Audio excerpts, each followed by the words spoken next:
Hi friends, ഇന്നലത്തെ നിഫ്റ്റിയാണ് നമ്മുടെ മുമ്പിലുള്ളത്. നിഫ്റ്റിയുടെ ഇൻഡെക്സ് ഫ്യൂച്ചേഴ്സിൻ്റെ ചാർട്ടാണുള്ളത്. സോ നമ്മൾ പ്രതീക്ഷിച്ച പോലെ തന്നെ ഇന്നലെ നിഫ്റ്റി ക്ലോസ് ചെയ്തത് 100 പോയിൻറ്റ് 101 പോയിൻറ്റ് മുകളിലാണ്. നമ്മൾ എക്സ്പെക്റ്റ് ചെയ്തതാണ്. കാര്യം ഞാൻ ഇന്നലെ നിങ്ങളോട് ടൈറ്റ്നസ് എന്ന് പറയുന്ന കൺസെപ്റ്റിനെ കുറിച്ച് ഷെയർ ചെയ്തിട്ടുണ്ടായിരുന്നു. 2 ദിവസം ടൈറ്റ്നസ് കഴിഞ്ഞിട്ട് മിനിങ്ങാന്ന് ക്ലോസ് ചെയ്തത് ശരിക്കും ഫ്രൈഡേ ക്ലോസിംഗ് വന്നത് 23,466 ആണെങ്കിൽ ഇന്നലെ ഓപ്പൺ ചെയ്യുക 23,511 കാര്യം ഗ്യാപ്പ് അപ്പ് ഓപ്പണിംഗ് തന്നെയാണ്.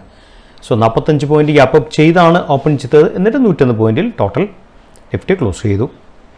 ക്ലോസ് ചെയ്ത് ട്വേഴ്സ് എന്താ പറയേണ്ടത്, ആ ഒരു ട്രെൻഡ് ലൈൻ ചാനലിൻ്റെ ഒരു ഹൈ ആ ലെവലിൽ ഹിറ്റ് ചെയ്തിട്ടാണ് ക്ലോസ് ചെയ്തത്. നിങ്ങൾ എപ്പോഴും ശ്രദ്ധിക്കണം, ഈ ഒരു ലെവൽ, ഈ ഒരു ഡക്ക്, ഈ ഒരു അപ്പർ ഒരു അപ്പർ വിക്കിനെ പറയുന്ന പേരാണ് ഡക്ക് എന്ന് പറയുന്നത്. ഈ ഡക്ക് എന്ന് വെച്ചാൽ ഇതിനെ ക്രോസ് ചെയ്യണമെങ്കിൽ കുറച്ച് ബുദ്ധിമുട്ടാണ്. അതിനെ ഒന്നാമത്തെ കാര്യം ആ ലെവലിൽ കിടന്ന് ആ ലെവലിൽ കിടന്ന് വേണം ക്രോസ് ചെയ്യാനായിട്ട്. അത്ര പെട്ടെന്ന് ക്രോസിംഗ് നടക്കത്തില്ല. ഇറ്റ്സ് ഓൺ ടൈം, ഒന്നാമത്തെ കാര്യം.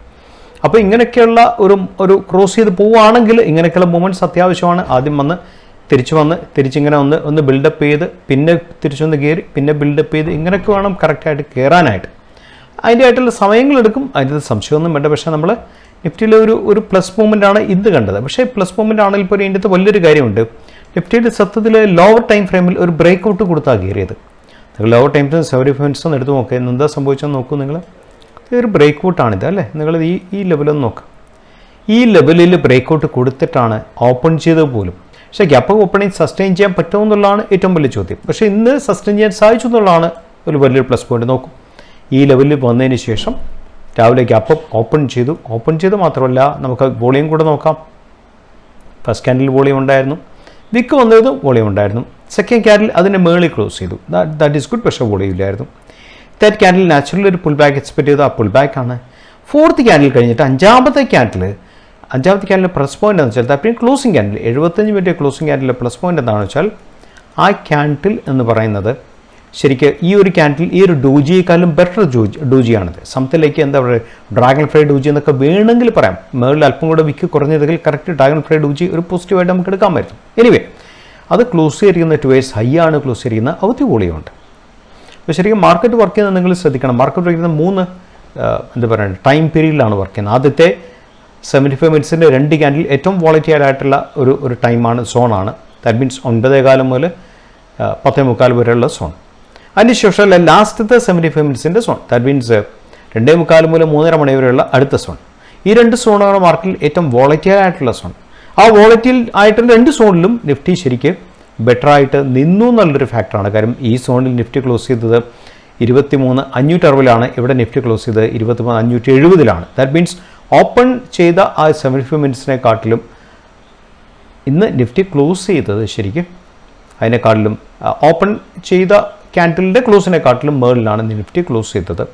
ഇനി നിഫ്റ്റിയിൽ എന്താ സംഭവിക്കുന്നത്, 75 മിനിറ്റ്സിന് സംഭവിക്കുന്നത് വെച്ചാൽ 70 മിനിറ്റ്സിൽ ശരിക്കും പറഞ്ഞാൽ ഒരു ഇൻസൈഡ് ക്യാൻഡിൽ ഡെവലപ്മെൻറ്റ് നടക്കുകയാണ്. ഇതിനെ പറയുന്നത് ഇൻസൈഡ് ക്യാൻഡിൽ എന്നാണ്. അതിൻ്റെ അകത്തൊരു വോളറ്റാലിറ്റി കോൺട്രാക്ഷൻ നടക്കുകയാണ്.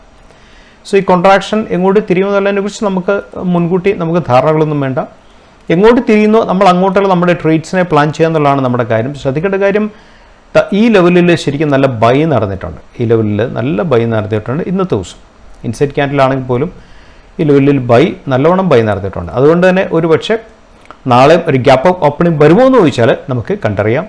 കാര്യം ഇൻസൈഡ് ക്യാൻഡിൽ ഡെവലപ്മെൻ്റ് ആണെന്നുള്ള കാര്യത്തിൽ സംശയം വേണ്ട. പൊതുവേ ഇൻസൈഡ് ക്യാൻഡിൽ ഡെവലപ്മെൻറ്റ് എന്ന് പറയുന്നത് 75 മിനിറ്റ്സിൽ അത്രയ്ക്ക് വോളറ്റൈൽ കംപ്രഷനിലേക്ക് മാറിയിരിക്കുകയാണ്. പക്ഷേ ഒരു കാര്യം, ഇവിടെയും കൂടെ വോളിയം കംപ്രഷൻ വന്നിരുന്നെങ്കിൽ ഫാൻറ്റാസ്റ്റിക്. അതിൻ്റെ പക്ഷേ വോളിയം ഈ ഭാഗത്ത് സ്ലൈറ്റായിട്ട് എക്സ്പാൻഡ് ചെയ്തു. അതുകൊണ്ട് തന്നെ എന്താ പറയേണ്ടത്, നാളത്തെ ഓപ്പണിംഗ് ക്യാൻഡിൽ തന്നെ ഒരു പക്ഷേ എങ്ങോട്ട് ചാടും എന്നുള്ളത് നമുക്ക് പ്രവചനങ്ങളൊന്നുമില്ല. വിൽ വെയിറ്റ് ആൻഡ് സീ എന്നുള്ളതാണ് ഒരു കാര്യം. ഇന്നത്തെ നമ്മൾ ശ്രദ്ധിക്കേണ്ട വലിയൊരു കാര്യം എന്നാണ് വെച്ചാൽ, ഇന്ന് ആദ്യമായിട്ട് RSI റിലേറ്റീവ് സ്ട്രെങ്ത് ഇൻഡെക്സ് ശരിക്കും ഇന്ന് എത്രയാണ് ക്ലോസ് ചെയ്തിരിക്കുന്നത് നിങ്ങൾ നോക്കൂ. ഡെയിയിൽ സംതിങ് അറൗണ്ട് 61 ക്ലോസ് ചെയ്തു. എന്നുവെച്ചാൽ ഏതാനും ദിവസങ്ങൾ ഈ റേഞ്ചിൽ 58 to 60 റേഞ്ചിൽ കിടന്നിട്ട് ഇന്ന് കുറച്ചുകൂടെ ഗ്രീനിഷിൽ ക്ലോസ് ചെയ്തു. അത് വലിയൊരു പ്ലസ് പോയിൻ്റ് ആണ്.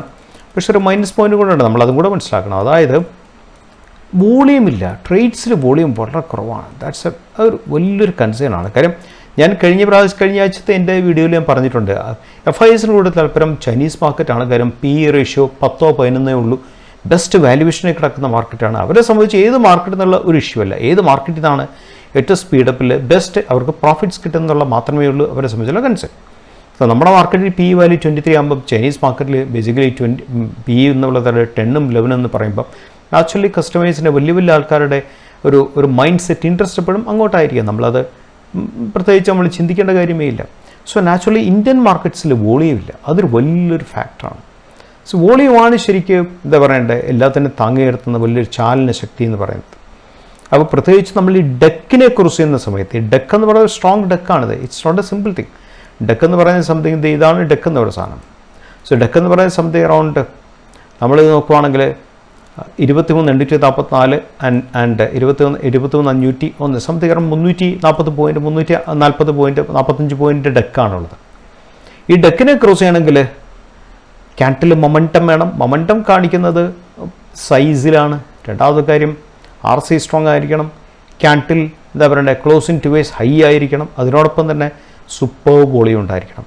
ഇവിടുത്തെ വീക്ക്നെസ് വോളിയം തന്നെയാണ്. ഇവിടുത്തെ വീക്ക്നെസ് വോളിയം വളരെ വീക്കാണ്. സോ നാച്ചുറലി RC 60 കയറുകയിൽ പോലും ക്യാൻഡിൽ കാണിക്കുന്ന മൊമെൻറ്റം ഈ ഒരു ക്യാൻഡിൽ കഴിഞ്ഞിട്ട് ഈ ക്യാൻഡിൽ എന്ന് പറയുന്നത് ഫ്രൈഡേയിലെ ക്യാൻഡിൽ അതിന് ശേഷമുള്ള 6 ക്യാൻഡിലും ശരിക്കും പറഞ്ഞാൽ 6 ക്യാൻഡിൽ പൊസിഷനൊക്കെ വെൽ ആൻഡ് ഗുഡ് ആണ്. പക്ഷേ ഒരു സ്ട്രോങ് ആയിട്ടുള്ള മൊമെൻറ്റം ഒരു വോളിയം വന്ന് മുകളിലേക്ക് കയറുന്നില്ലെന്ന് പറയുന്ന ഒരു ഫാക്ടറാണ്. That's a big concern. രണ്ടാമത്തെ കൺസേൺ നിങ്ങളെ കാണിക്കാം. നമുക്ക് CNXലേക്ക് ഒന്ന് പോകാം. രണ്ടാമത്തെ കൺസേൺ നിങ്ങളിവിടെ കാണാൻ സാധിക്കും. RSIയും ഇൻഡെക്സും തമ്മിൽ ഡിവേർജൻസ് ആണ് ശരിക്കും. നിങ്ങൾ നോക്കി ഇവിടെ നിന്ന് സംഭവിക്കുന്നതെന്ന് വെച്ചാൽ നോക്കൂ, പ്രൈസ് ഇത് ഇത്രയും കയറി ശരിക്കും. പക്ഷെ RSIയിൽ ഇറങ്ങുക ചെയ്തത് നോക്കുക, RSI ഇറങ്ങുക ചെയ്തത് ഇറ്റ്സ് എ ഡിവേർജൻ. അതിനെ പറയുന്നത് ഡൈവേർജൻസ് എന്ന് പറയും. സോ RSIയും പ്രൈസും തമ്മിലുള്ള ഡൈവേർജൻസ് എന്ന് പറയുന്നത് മൊമെൻറ്റത്തിൻ്റെ വീക്ക്നെസ്സിനെയാണ് കാണിക്കുന്നത്. കാര്യം ഏതെങ്കിലും ന്യൂസൊക്കെ വീക്കായിട്ട് വന്നാൽ മാർക്കറ്റ് തിരിച്ച് റെസ്പോണ്ട് ചെയ്യാനും മതി എന്നുള്ളതാണ് കാണിക്കുന്നത്. ഈവൻ S&P നിഫ്റ്റിയിൽ മാത്രമല്ല ഒരുപാടുപെട്ട ഇൻഡെക്സിലൊക്കെ CNXലൊക്കെ പലരും ഡൈവേർജൻസസ് ആണ് കാണിക്കുന്നത്. That's A matter of concern. നമുക്ക് ഓരോന്നും ഒന്ന് ചെക്ക് ചെയ്ത് നോക്കാം. CNX റിയാലിറ്റിയാണ്. നിങ്ങൾ റിയാലിറ്റി നോക്ക്, റിയാലിറ്റി പോയി പോക്ക് നോക്ക്. റിയാലിറ്റി ഇത് ഇങ്ങനെ പോകുമ്പോൾ ശരിക്ക് RSI എന്ന് പറയുന്ന സാധനം ഇങ്ങനെ നേരെ താഴേക്കാൻ പോകുന്നത്. ഇത് ഡൈവേർജൻസ്. ഇത് വലിയൊരു ഡൈവേർജൻസ് ആണ്. നമുക്ക് ചെറുതാണെന്ന് പറഞ്ഞാൽ നമുക്ക് തള്ളിക്കളയാൻ സാധിക്കത്തില്ല. കൺസ്യൂമർ ഫാഫ ബെറ്ററാണ്. പക്ഷേ ആംഗിളിലുള്ള വ്യത്യാസം നോക്കൂ, ആംഗിൾ ഭയങ്കര വ്യത്യാസമുണ്ട് അല്ലേ. ഇത് സെയിം സ്മോൾ ക്യാപ്പാണ്. ഡൈവേർജൻസ് നോക്കുക, ആംഗിളിലുള്ള വ്യത്യാസം നോക്കുക, ഹ്യൂജ് വ്യത്യാസമാണ് ആംഗിളിൽ. നിഫ്റ്റി IT ഇൻഡെക്സ് മാത്രമുള്ള വലിയ ഡൈവേർജൻസ് നമുക്ക് ഒരു വലിയ വ്യത്യാസം കാണാൻ സാധിക്കാത്തത്. നിഫ്റ്റി 500 നോക്കൂ, പ്രൈസ് തിരിച്ച് ആലുവലും കഴിഞ്ഞിട്ട് ക്രൂസ് ചെയ്ത് പോയി, ഓൾ ടൈം ഹൈ ഹിറ്റ് ചെയ്തു. നോക്ക്, ഓൾ ടൈം ഹൈ ഹിറ്റ് ചെയ്തു price. RSI all time high hit ചെയ്തു ഇല്ല. RSI വീക്കാണ്. RSI വീക്കാകുമ്പോൾ എന്താ കാണിക്കുന്നത്? മൊമെൻറ്റം ഇല്ല. ഇങ്ങനെ കയറി പോവാണ്. മൊമെൻറ്റം എവിടെയെങ്കിലും വെച്ച് എന്താ പറയേണ്ടത്, മൊമെൻറ്റത്തിൻ്റെ ഒരു ഗ്രോത്ത് കാണുന്നില്ല. That's A matter of concern ആണ്. എന്തുകൊണ്ട് മുഖത്തിൻ്റെ ഗ്രോത്ത് ഇല്ല എന്ന് വെച്ചാൽ FISൻ്റെ സപ്പോർട്ടിൻ്റെ കുറവാണ്. FIS പാർട്ടിസിപ്പേഷൻ ഇപ്പോഴും കുറവാണ് മാർക്കറ്റിൽ. അതാണ് ഏറ്റവും വലിയ ഫാക്ടർ. അതുകൊണ്ടാണ് മാർക്കറ്റ് മൊമെൻറ്റം ഇല്ലാത്തൊരവസ്ഥ വന്നിരിക്കുന്നത്. നമ്മൾ കെയർഫുൾ ആണെന്നുള്ളതാണ് നമ്മളെ സംബന്ധിച്ച് ഏറ്റവും വലിയ കാര്യം. B extremely careful. സോ നിങ്ങൾ ഔട്ട് പെർഫോമിങ് ചെയ്യുന്ന സ്റ്റോക്കുകളിൽ മാത്രമേ നിങ്ങൾ ഫോക്കസ് ചെയ്യാവുള്ളൂ. ഔട്ട് പെർഫോം ചെയ്യുന്ന സെക്ടറുകളിൽ മാത്രമേ ഫോക്കസ് ചെയ്യാവുള്ളൂ. അങ്ങനത്തെ മൊമെൻറ്റം വീക്കാകുമ്പം അത് ബേസിക്കലി ബ്രേക്ക് ഔട്ട്സിനെ ആയിരിക്കും ആദ്യം ബാധിക്കുക. പുൾ ബാക്സ് പിന്നെയും പിടിച്ചിരിക്കാൻ പറ്റും. ബ്രേക്ക് ഔട്ട്സിനെ ബാധിക്കാനുള്ള സാധ്യതകൾ എപ്പോഴും ഉണ്ട്. So we should be extremely careful. Nifty ഇനിയും കയറി പോയേക്കാം, അല്ല താഴെ പോയേക്കാം. ഇത് നമുക്ക് പ്രിഡിക്ഷൻസ് ഒന്നുമില്ല. നിഫ്റ്റി എങ്ങോട്ട് തിരിഞ്ഞാലും നമ്മുടെ മെയിൻ റെസ്പോൺസിബിലിറ്റി നമ്മുടെ ക്യാപിറ്റലിനെ സേഫ് ഗാർഡ് ചെയ്യുക എന്നുള്ളത് തന്നെയാണ്. അത് വളരെ കെയർഫുള്ളായിട്ട് ട്രേഡ് ചെയ്യുക. ഞാൻ കഴിഞ്ഞ ആഴ്ചത്തെ ഒരു വീഡിയോ പറഞ്ഞിട്ടുണ്ടായിരുന്നു. കാര്യം ഇന്ത്യൻ ഓട്ടോമൊബൈൽ ഇൻഡസ്ട്രീസിൽ ഇൻവെൻട്രി ഭയങ്കരമായിട്ട് കൂടി ഡീലർ സൈഡിൽ. സാധാരണ ഇൻവെൻട്രി എന്ന് പറയുന്നത് 35 to 45 ഡേയ്സ് ആണെങ്കിൽ ഇത്തവണ inventory is coming close to 60 days. So inventory കൂടുക എന്ന് വെച്ചാൽ ദാറ്റ്സ് എ ബിഗ് കൺസേൺ. അതിൻ്റെ രണ്ട് കാര്യങ്ങളുണ്ട്. ഒന്ന്, ബേസിക്കലി ഡീലേഴ്സ് എങ്ങനെ വർക്ക് ചെയ്യുക വെച്ചാൽ അവർ 30 ഡേയ്സ് ഇൻവെൻട്രി മെയിൻറ്റെയിൻ ചെയ്തുകൊണ്ട് ബാങ്കിൽ നിന്നും അവർ നാച്ചുറലി OD ഫെസിലിറ്റി എടുത്തുകൊണ്ട് ഓരോ 60 ഡേയ്സിലും അവർ തിരിച്ചടയ്ക്കുന്നൊരു സൈക്കിളിലാണ് വർക്ക് ചെയ്യുന്നത്. പക്ഷേ ഇൻവെൻട്രി നെർവോസും കൂടി കഴിഞ്ഞാൽ ബാങ്കുകാർക്ക് തന്നെ സപ്പോർട്ട് ചെയ്യാൻ പറ്റും. സോ നാച്ചുറലി ബാങ്കിലുള്ള തിരിച്ചടവും നാച്ചുറലി പ്രൊലോങ് ചെയ്യും. അത് ക്വൈറ്റ് നാച്ചുറൽ ആയിട്ടുള്ള കാര്യമാണ്. എന്തുകൊണ്ടാണ് ഇൻവെൻട്രി കൂടി കച്ചവടം കുറഞ്ഞതെന്ന് വെച്ചാൽ ബേസിക്കലി ഒരു ഹീറ്റ് വേവ് നോർത്ത് ഇന്ത്യയിൽ അക്രോസ് നോർത്ത് ഇന്ത്യയിലുള്ള heat wave, across India schools തുറന്നതിൻ്റെ പുറത്തുള്ള എന്താ പറയുന്നത് ബഡ്ജറ്റിലെ ബാലൻസിലുള്ള വ്യത്യാസം, ഇതൊക്കെയാണ് ഇൻവെൻട്രി കൂടാനായിട്ടുള്ള വലിയൊരു ഫാക്ടർ. അതൊക്കെ ശരിക്ക് എസ്പെഷ്യലി 4 വീലേഴ്സിൻ്റെ സെയിൽസിനെ കാര്യമായിട്ട് ബാധിച്ചിട്ടുണ്ട്. ഒരുപക്ഷെ നമുക്ക് മാർക്കറ്റിൽ പുതിയ പുതിയ സ്കീംസും കാര്യങ്ങളും ആൾക്കാരെ അട്രാക്റ്റ് ചെയ്യാനായിട്ടുള്ള എന്തെങ്കിലുമൊക്കെ ഐഡിയാസ് വന്നാലും നമുക്ക് അത്ഭുതപ്പെടാനായിട്ടൊന്നുമില്ല. കാര്യം ഇൻവെന്ററി കൂടിയിരിക്കുമ്പോൾ ആക്ച്വലി പ്രോഫിറ്റിനേക്കാൾ ഉപരി അത്രയും സാധനം വിറ്റുപോകുന്നുള്ളതാണ് ആൾക്കാർ കൂടുതൽ ഫോക്കസ് ചെയ്യുന്ന കാര്യം. എങ്കിൽ മാത്രമേ ബാങ്കിലെ തിരിച്ചടവ് കറക്റ്റായിട്ട് റൊട്ടേറ്റ് ചെയ്യാൻ സാധിക്കത്തുള്ളൂ. ഇപ്പോൾ ലേറ്റസ്റ്റ് ആയിട്ടുള്ള ഇൻഫർമേഷൻ കിട്ടത് ഡീലേഴ്സിൻ്റെ അല്ലെങ്കിൽ ഡിസ്ട്രിബ്യൂട്ടേഴ്സിനൊക്കെ പ്രതിനിധികളെ കമ്പനിയുടെ ആൾക്കാരെ കണ്ടിട്ട് അവരുമായിട്ട് ചേർന്ന് ഇവരെ ഫിനാൻസ് ചെയ്യുന്ന ആൾക്കാരെ കണ്ടിട്ട് ഒരു പുതിയ എന്തെങ്കിലും ഒരു അഡീഷണൽ ആയിട്ടുള്ള ഒരു ഫെസിലിറ്റീസ് പ്ലാൻ ചെയ്യുന്നുണ്ട്.